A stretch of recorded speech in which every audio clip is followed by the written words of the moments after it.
Did you know your DTX cable analyzer has the ability to locate sources of crosstalk in your cabling system? In the example you're about to see, taken from a real-world test result, we're going to locate the source of crosstalk caused by a termination issue. You can follow along a lot easier by looking at the screen that's on your left-hand side there. When I press a button here, that screen will change too. So in this example here, we see that near-end crosstalk failed with a margin of minus 2.7 dB. So first thing we need to do is find out which is the worst performing pair. So we hit the Enter key. That'll give us all 6 pair combinations at the remote. And then if we hit the F3 key, that'll automatically give us the worst performing pair. In this case, 3645. And that's all the information I really know from this screen. But let's pause for a moment. When you look at this screen here, you'll see frequency along the bottom, and this is the amount of crosstalk at the side on the left here. And this red limit line, pre-programmed into the DTX, is the TIA standard requirement for near-end crosstalk for a Cat6 permanent link. That's done for you automatically. The squiggly line is our crosstalk measurement, and that needs to be above the line, but we see that around 245.5 MHz it dipped below the limit line, giving us a negative 2.7 dB margin. But as I said, for this diagnostic sequence we don't need to know that, we just need to know 3645. Okay, let's hit the exit key, and again an F3 page down to something called HD TDX, High Definition Time Domain Crosstalk. That allows us to look down the cable and see where the crosstalk is happening. I'm going to hit the Enter key, and just as before, it's going to show me all 6 pairs. But before we get into this, let me explain what you're looking at. On the left hand side, you're going to see a vertical red line.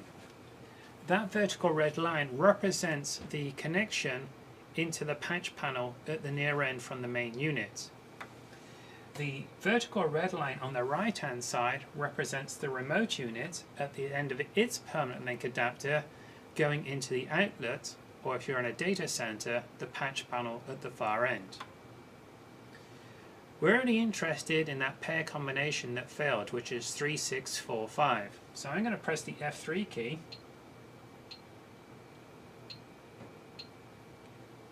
until I get to 3645 in the top left hand corner there. Now the cursor has automatically gone to the largest source of crosstalk, which happens to be right over the red line at the remote end, suggesting that we have an issue in our connection at the far end of the link. Below it you'll see a value of 75.9, that's a percentage value. Is it good or is it bad? Well, let's assume, and we know for a fact, that this plug here on the end of this permanent link adapter is a TIA and an IEC compliant plug. So we know this meets the standards requirements. You can't really say that for an ordinary patch cord. We'll also assume that the connector that we've installed is category 6, and on this example I know it is because it comes from a well-known, reputable company. So that might lead us to believe that we have a termination issue.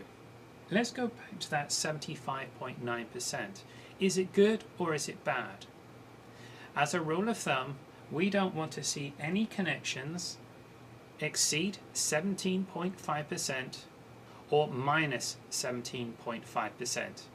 That 17.5 represents the minimum requirement for a category 6 connecting hardware, assuming your test plug is Cat6, your jack is Cat6, and your termination has maintained the twists all the way right up to the last moment, then you should not exceed 17.5.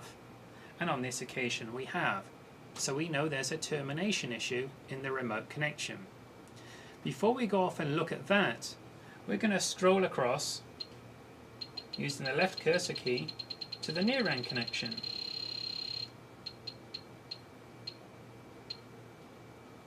Just over that red vertical line, and we see a value of 16.0.